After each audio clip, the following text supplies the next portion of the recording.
BNP chairperson Begum Khaleda জিয়ার London যাত্রার প্রস্তুতি সম্পর্কে সবশেষ তথ্য জানব সহকর্মীদের কাছ থেকে। শুরুতে রাজধানীর এভারকেয়ার হাসপাতালের সামনে থেকে যোগ দিচ্ছেন সহকর্মী আরেফিন শাকিল। আরেফিন, খালেদা জিয়ার শারীরিক অবস্থা এখন কেমন, সবশেষ আর কি তথ্য আছে আপনার কাছে আমাদের জানাবেন? ধন্যবাদ রাব্বি। মূলত এখন পর্যন্ত বিএনপি চেয়ারপারসনের শারীরিক অবস্থা সম্পর্কে কোনো ধরনের সুনির্দিষ্ট তথ্য আমরা জানতে পারিনি, কারণ এখন পর্যন্ত বিএনপির যারা চেয়ারপারসনের যারা চিকিৎসক তারা কোনো ধরনের তথ্য গণমাধ্যমকে জানাননি, কিংবা আমরা টেলিফোনে যোগাযোগের চেষ্টা করেছি, তারা একটা কথাই বলছেন অপরিবর্তিত, এর বাহিরে আসলে তারা কোনো তথ্য দিতে নারাজ।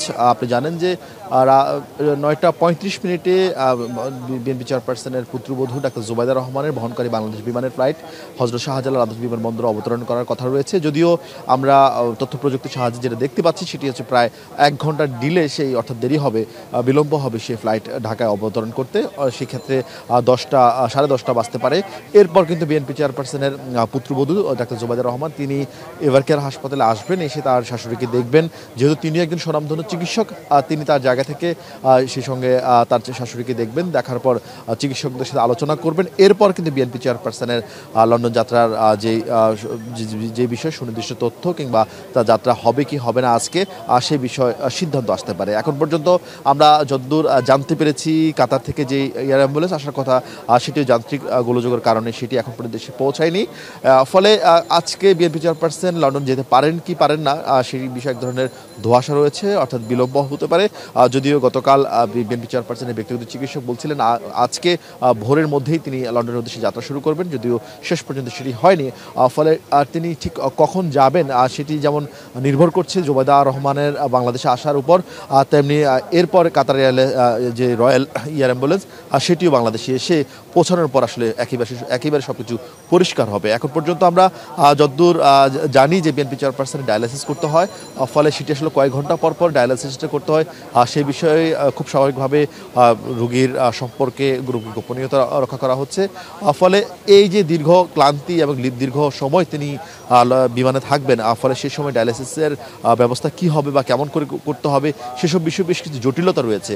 ফলে সেই জটিলতাগুলো সমাধান না হওয়া পর্যন্ত বিএনপি চেয়ারপারসনের বিদেশ যাত্রাটা আসলে অনেকাংশেই এক ধরনের স্থবিরতা তৈরি হচ্ছে।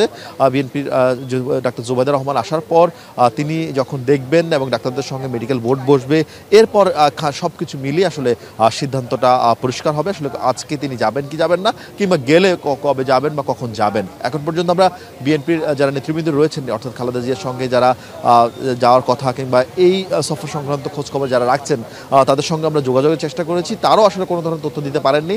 তারাও অপেক্ষা করছেন 11টা-12টা পর্যন্ত।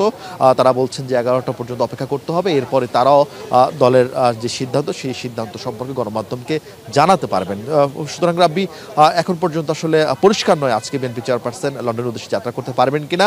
আমরা অপেক্ষা করছি ডাক্তার জুবাইদা রহমানের জন্য, তিনি বাংলাদেশে আসার পর সবকিছু বিষয় পরিষ্কার হবে। তবে বিএনপি চেয়ারপারসনের শারীরিক যে অবস্থা, সেই অবস্থা গতকালের যেমন ছিল, অর্থাৎ আপনি জানেন গত 23 তারিখ নভেম্বরের 23 তারিখ তিনি এভারকেয়ার হাসপাতালে ভর্তি হয়েছিলেন। 27 নভেম্বর থেকে তিনি সিসিওতে ভর্তি রয়েছেন। এরপর কিন্তু ক্রমাগত তার শারীরিক অবস্থার অবনতি ঘটে এবং সেটি যদিও বিএনপির তরফ থেকে অপরিবর্তিত বারবার বলা হচ্ছিল, কিন্তু মোটা দাগে আমরা যদ্দূর জানতে পেরেছি তার শারীরিক অবস্থার ক্রমাগত 27 তারিখের পর থেকে অবনতি ঘটে। এখন তিনি সেই অবস্থা অপরিবর্তিত রয়েছে এবং চিকিৎসকরা একই কথা বলছেন। শেষ পর্যন্ত তার এই শারীরিক অবস্থা বিবেচনা করে তার সবকিছু তার ফ্লাই করার মতো সক্ষমতা থাকবে কিনা সবকিছু বিবেচনা করেই মূলত আন্তর্জাতিক দেশে এবং আন্তর্জাতিক চিকিৎসকদের সমন্বয় মেডিকেল বোর্ড জুবাইদা রহমান আসার পর সিদ্ধান্ত নেবেন তিনি কখন নাগাদ যাত্রা করতে পারেন। রাব্বি। আরেফিন, আপনাকে ধন্যবাদ।